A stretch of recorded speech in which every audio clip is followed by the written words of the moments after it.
Hello students, आप सभी का स्वागत है आरओ कंप्यूटर इंस्टीट्यूट की एक्सेल ट्रेनिंग क्लास के अंदर। और आज हम बात करने वाले हैं बहुत ही ज़्यादा यूजफुल सॉफ्टवेयर्स की, या फिर आप बोल सकते हैं एप्लीकेशंस की, जो कि आज के ज़माने के हिसाब से या हर तरफ से आपको सीखना ही चाहिए एक्सेल। और एक्सेल की इस क्लास में आज हम बात करेंगे कोर एक्सेल की।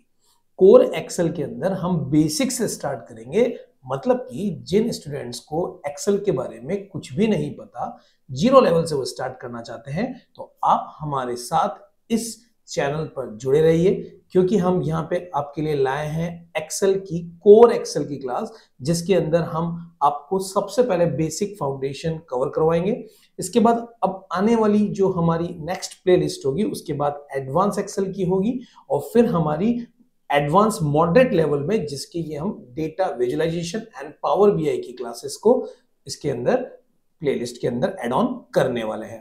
तो आरओ कंप्यूटर इंस्टीट्यूट की इस एक्सेल क्लास में आपका हार्दिक स्वागत है। और चलिए स्टार्ट करते हैं कोर एक्सेल के टॉपिक को। क्योंकि ये आज पहला सेशन है, मतलब कि डे 1 है, तो सबसे पहले हम बात करने वाले हैं कि हम क्या कोर्स में हम या बोल सकते हैं कि क्या वीडियो में हम गिफ्ट करने वाले हैं। तो आज हम बात करने वाले हैं, सबसे पहले एक टूर करेंगे हम एक्सेल का। हम समझेंगे एक्सेल रिबन क्या होता है, हम समझेंगे एक्सेल रिबन को समझने के बाद हमें देखना चाहेंगे कि एक्सेल की वर्कबुक क्या होती है और वर्कबुक में वर्कशीट क्या होती है। पहले हम सबसे पहले जब भी किसी सॉफ्टवेयर को सीखते हैं तो सबसे पहले बेसिक फाउंडेशन या बेसिक फंडामेंटल को जरूर सीखिए, उसी के बाद आप इसको ग्रिप कीजिए। तो चलिए आगे बढ़ते हैं। जैसे ही आप मूव करेंगे आपकी एक्सेल के अंदर, तो आपको कुछ इस तरीके का एक टैब, या आप बोल सकते हैं एक्सेल की भाषा में आपको कुछ इस तरीके का रिबन दिखेगा, जो हम आगे वाले सेक्शन में, लाइव सेशन में आपको दिखाएंगे। इस रिबन जो आपको सामने दिख रहा है स्क्रीन पे, इसके लिए हम आपको समझाने के लिए हमारा पेन ले लेते हैं, जिससे आपको समझ में आए।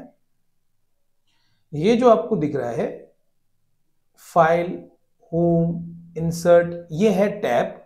जैसे एग्जांपल के तौर पे अभी होम टैब के हमने ग्रुप को ओपन कर रखा है, तो आप यहाँ पे देख पा रहे हैं, जैसे ही हमने होम पे ग्रीन लाइन है, तो यहाँ पे हमने क्लिक कर रखा है, तो यहाँ पे आपको क्लिपबोर्ड दिख रहा है, फॉन्ट दिख रहा है, अलाइनमेंट दिख रहा है, नंबर दिख रहा है, स्टाइल दिख रहा है। तो ये पर्टिकुलर पूरा का पूरा पार्ट, ये पूरा का पूरा पार्ट ग्रुप हो जाता है, और ये जो हो जाती है, ये हो जाती है टैब। तो यहाँ पे आपको होम टैब दिख रही है, इंसर्ट दिख रही है, पेज लेआउट दिख रहा है, फॉर्मूला टैब दिख रही है, डेटा टैब दिख रही है। तो ये सब बोलते हैं एक्सेल के अंदर टैब, और हर एक टैब के अंदर अपना अपना एक ग्रुप होता है। और बात करते हैं रिबन की, तो ये जो आपको पूरा का पूरा जो डिटेल इंफॉर्मेशन दिख रही है, पूरा का पूरा सारी इंफॉर्मेशन एक जगह दिख रही है, इसे बोलते हैं रिबन। तो एक्सेल में 3 बेसिक फाउंडेशन चीज होती है, रिबन, टैब्स एंड ग्रुप। आगे वाले लेक्चर में हम 1 बाय 1 टैब्स और उसके ग्रुप के साथ वर्क करेंगे, जिससे कि आपका एक्सेल का फाउंडेशन बहुत अच्छा हो सके। आगे बढ़ते हैं, उससे पहले हमारी स्क्रीन को हम क्लियर कर लेते हैं। तो अब हम पहले देखते हैं इसका प्रैक्टिकल अप्रोच कि किस तरीके से हम इसको उपयोग करेंगे। इसके लिए हम चलते हैं हमारी प्रैक्टिकल एक्सेल शीट के ऊपर, जिससे कि आपको बहुत अच्छी तरीके से एक्सेल समझ में आ जाए। चलिए चलते हैं एक्सेल के ऊपर। तो जब आप एक्सेल को ओपन करेंगे, एक्सेल एप्लीकेशन को ओपन करेंगे, तो आप कुछ इस तरीके का इंटरफेस देख पाएंगे। यहाँ पे हम माइक्रोसॉफ्ट एक्सेल 365 का उपयोग कर रहे हैं, तो आपको यहाँ पे इस तरह का आपको इंटरफेस मिलेगा। तो चलिए सबसे पहले हम बात करते हैं इन 3 बटनों के साथ, जिसमें ये सबसे पहला बटन है क्लोज। क्लोज बटन पे अगर आप क्लिक करेंगे, तो आपको ये जो पूरी की पूरी स्क्रीन दिख रही है, ये आपकी क्लोज हो जाएगी। अब यहाँ पे मैं इसको स्क्रीन ना बोल के बोलूंगा कि ये पूरा का पूरा जो वर्क आप कर रहे हैं, तो इस पूरी की पूरी को हम बोलेंगे एक्सेल वर्कबुक। तो ये जहां पे हम पूरा का पूरा वर्क करते हैं, उसको बोलते हैं एक्सेल वर्कबुक। तो ये अगर मैं यहाँ पे क्लिक करता हूं, तो आपकी एक्सेल वर्कबुक यहाँ पे क्लोज हो जाएगी। अगर हम इस वाले बटन को डाउन करते हैं, तो ये रिस्टोर डाउन हो जाता है, मतलब कि अपने आकार से छोटा हो जाता है। और अगर हम इस वाले बटन को यूज करते हैं जिससे मिनिमाइज होता है, तो ये जो आपकी वर्कबुक है वो डाउन होके आपके स्टेटस बार पर चली जाती है। इसके बाद आपको दिखना है रिबन डिस्प्ले ऑप्शन। रिबन क्या है? ये जो आप देख पा रहे हैं ये पूरा का पूरा रिबन है।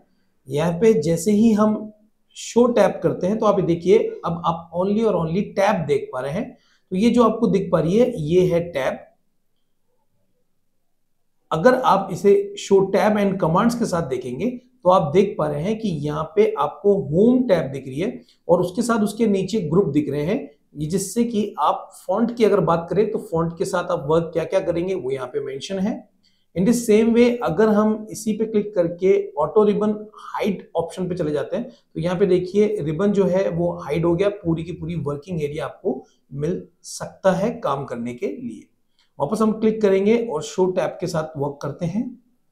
उसके बाद यहाँ पे हमारा आईडी है जो हमने ले रखा है। यहाँ पे आपका सर्च बार है जिसमें कि आप कोई भी टाइप करने के माध्यम से कोई भी फीचर्स जो है एक्सेल का जो हम फाइंड आउट करना चाहते हैं वो हम यहाँ से फाइंड आउट कर सकते हैं। यहाँ पे हमारी ये फाइल है जिसका अभी हमने कोई भी नेम नहीं दिया है। यहाँ पे आपको कुछ ऑप्शंस दिख रहे हैं जिसमें सबसे पहले है ऑटो सेव। यहाँ पे अभी हमने ऑफ कर रखा है, आप इसे ऑन कर सकते हैं तो ये ऑटोमेटिकली जितना भी आप वर्क कर रहे हैं ये सब सर्वर साइड पे सेव हो जाएगा।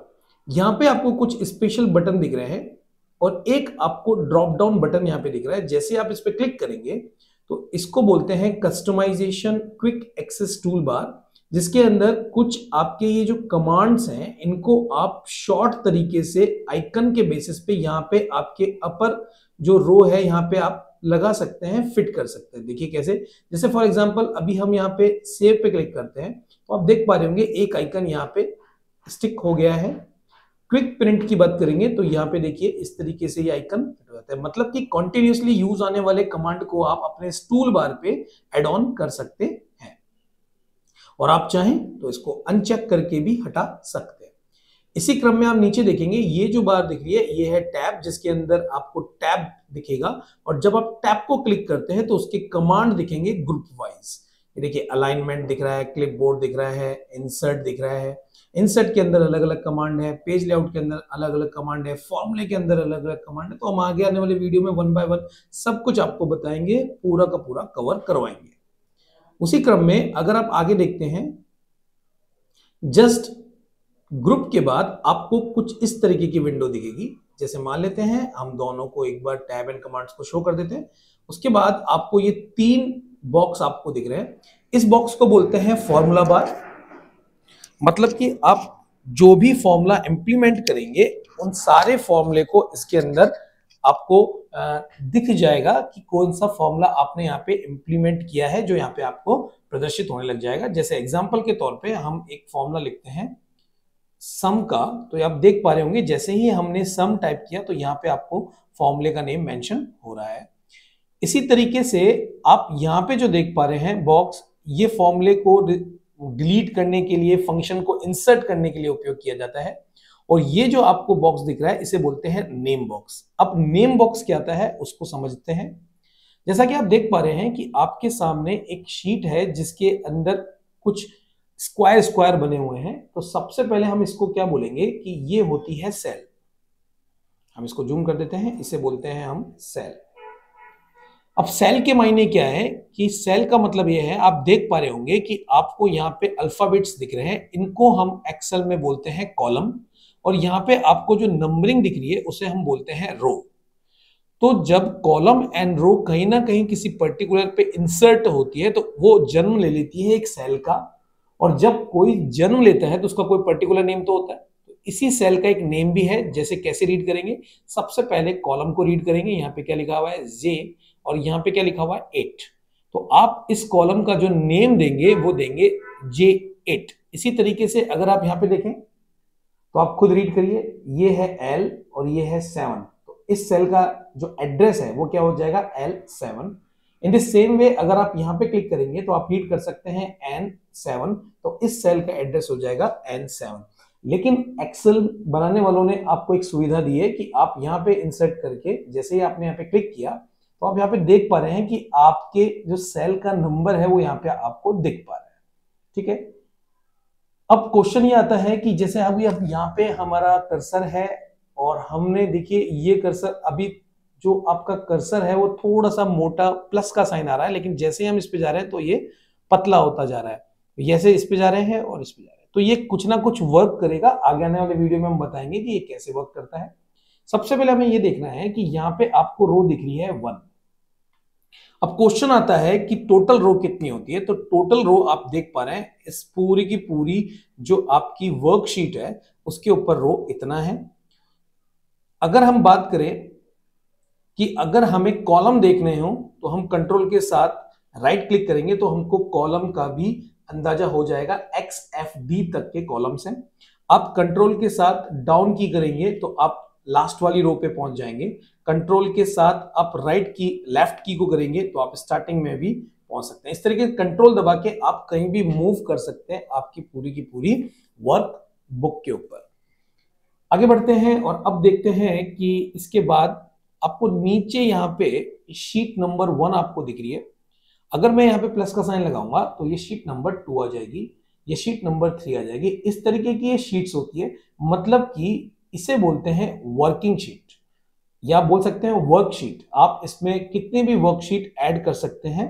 तो यहाँ पे आप आपके काम के अकॉर्डिंग जितना आपको वर्कशीट का रिक्वायरमेंट है उतना आप वर्कशीट को यहाँ पे ऐड ऑन कर सकते हैं। अब यहाँ पे एक क्वेश्चन उठ जाता है कि इस तरीके से हम वर्कशीट को ऐड कर रहे हैं तो हम कितनी वर्कशीट माइक्रोसॉफ्ट 365 में ऐड कर सकते हैं। तो हम यहाँ पे 255 मतलब 255 वर्कशीट को एक साथ ऐड कर सकते हैं एक पूरी की पूरी वर्कबुक के अंदर। यहाँ पे अब आप यहाँ पे देख रहे होंगे ये शीट है, ये शीट है, ये शीट है। तो अब इन वर्कशीट या नंबर 1, नंबर 2, नंबर 3 तो हम क्या इस वर्कशीट के नेम चेंज कर सकते हैं। तो देख लेते हैं किस तरीके से कर सकते हैं। आप 2 बार क्लिक करें और एग्जांपल के तौर पे हमने यहाँ पे सेल्स की इंफॉर्मेशन 2020 की हमने मेंशन की है। इसी तरीके से आप 2 बार क्लिक करके यहाँ पे मेंशन कर सकते हैं सेल्स 2021। यहाँ पे हम मेंशन कर लेते हैं एक बार सेल्स 2022। तो आप देख पा रहे हैं कि आप यहाँ पे इन सेल जो भी आपकी वर्कशीट है उनका नेम चेंज कर पा रहे हैं।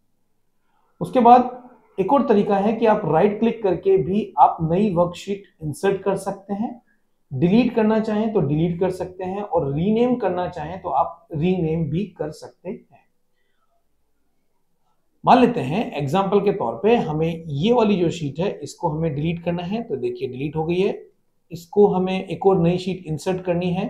तो यहाँ पे पूछा जा रहा है कि क्या इंसर्ट करनी है, तो आप बताएंगे वर्कशीट और आप इसको कर देंगे ओके। तो आप देख पा रहे हैं कि एक नई वर्कशीट आपके ऐड ऑन हो गई है।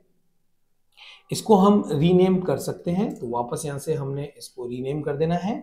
डायरेक्ट भी कर सकते हैं और उसी तरीके से भी कर सकते हैं जैसा कि हमने बताया है। अब कभी कभार ऐसा होता है कि आपका जो ये डेटा है यहाँ पे जो 2023 की शीट है इसको अगर आपको मूव करना है तो आपको अपना कर्सर पकड़ के रखना है और इसको मूव करवाना है। जैसे ही ब्लैक आप देख पा रहे होंगे एक ब्लैक साइन आ रहा है, इस पे ड्रॉप कर देंगे तो आप देखेंगे आपकी शीट आगे आ गई है। 2023 के जो डेटा है वो 2022 से पहले आ चुका है। इसी तरीके से अगर आपको इसके बीच में इंसर्ट करना है तो आप वर्कशीट को भी कुछ इस तरीके से मूव कर सकते हैं या फिर राइट क्लिक करके मूव और कॉपी का एक ऑप्शन आपको दिख रहा है। यहाँ पे आपको बोल रहा है कि जो भी आपका बुक है, बुक नंबर 1 है क्योंकि अभी हमने नेम मेंशन नहीं किया है, उसको कौन सी शीट से पहले आपको लगाना है। आपने बोला उसे हमें 2021 से पहले लगाना है। तो हम क्रिएट ए कॉपी कर देते हैं और ओके करते हैं। तो आप देखेंगे कि आपकी 2021 के बाद एक कॉपी क्रिएट हो गई 2021 की और 2021 की सेल से पहले वो कॉपी आ गई है। तो इस तरीके से भी आप मूव करके आपका जो भी डेटा है उसको कॉपी कर सकते हैं दूसरी एक वर्कशीट के ऊपर। तो आपने देखा यहाँ पे आप इस तरीके से आपकी वर्कशीट ऐड ऑन कर सकते हैं और चाहें तो आप इसको डिलीट कर सकते हैं। इसी तरह अगर आपको समझने की दृष्टिकोण से अपनी जितनी भी सारी वर्कशीट है उनके कलर चेंज करना है तो आप राइट क्लिक करेंगे, यहाँ पे आपको टैब कलर दिखेगा। आप जो भी टैब कलर ऑप्ट करेंगे वहां पे चेंजेस आपको दिखेगा। देखिए जिससे कि आपको बहुत ही आसानी से कलर चेंज के माध्यम से आप आसानी से समझ पाएंगे कि पूरा का पूरा जो शीट्स है उस पर आप मूव कर सकते हैं और ये देख सकते हैं कि आपका डेटा 20 का कहाँ है, 22 का कहाँ है। ये आपकी आप ये बोल सकते हैं समझने के दृष्टिकोण से आसान हो जाएगा, जिससे कि आप अपने वर्क को आसानी से ग्रिप कर सकते हैं। इसी तरीके से यहाँ पे आपको एक बार दिख रहा है जो आप मूव कर सकते हैं। इस तरीके से आप एक स्क्रॉल बार आपको यहाँ पे दिख रही है जिसको आप आसानी से मूव कर सकते हैं, और उसके जस्ट नीचे आपको एक बार यहाँ पे भी दिख रही है जिसके अंदर आप जूम इन और जूम आउट यहाँ से कर सकते हैं। यहाँ पे आपको एक ऑप्शन दिख रहा है जिसे बोलते हैं पेज ब्रेक प्रीव्यू। आगे आने वाली वीडियो में हम इसको बताएंगे। पेज लेआउट के सेटअप को यहाँ पे से भी मेंशन कर सकते हैं, और नॉर्मल व्यू जो अभी आप देख रहे हैं वो इस तरीके का वर्कबुक भी आप आसानी से, अगर आप किसी फॉर्मेट में चले जाते हैं तो वापस उस फॉर्मेट में आया जा सकता है। तो यहाँ पे इस सेशंस के इस वीडियो में आपने एक एक्सेल का टूर किया है जिसके अंदर आपने एक्सेल के इंटरफेस को देखा, वर्कबुक को समझा, रिबन्स को समझा, उनके ग्रुप्स, उनकी टैब्स को समझा। तो सबसे पहले जो भी वर्जन आपके पास एक्सेल अवेलेबल है उसे डेस्कटॉप लैपटॉप में ओपन करें, उसको समझने की कोशिश करें, उसके इंटरफेस से एक बार गो थ्रू हो जाएं जिससे कि आप फैमिलियर हो जाएं। और हाँ, बेल आइकन को जरूर दबा लीजिए, जब भी हमारे नए वीडियो आएंगे जो कि अब लगातार आएंगे तो आप उसको अपने आप को अपडेट कर सकते हैं इमीडिएटली, क्योंकि हम पूरा का पूरा कंटेंट लेटेस्ट सिनेरियो के हिसाब से या डिमांडिंग स्किल्स के आधार पर आपको देने वाले हैं। तो इसी तरीके से बने रहिए, लाइक शेयर एंड सब्सक्राइब जरूर कीजिए, क्योंकि आपका लाइक एंड शेयर सब्सक्राइब हमें मोटिव करेगा नए नए वीडियो बनाने के लिए। Bye bye, take care.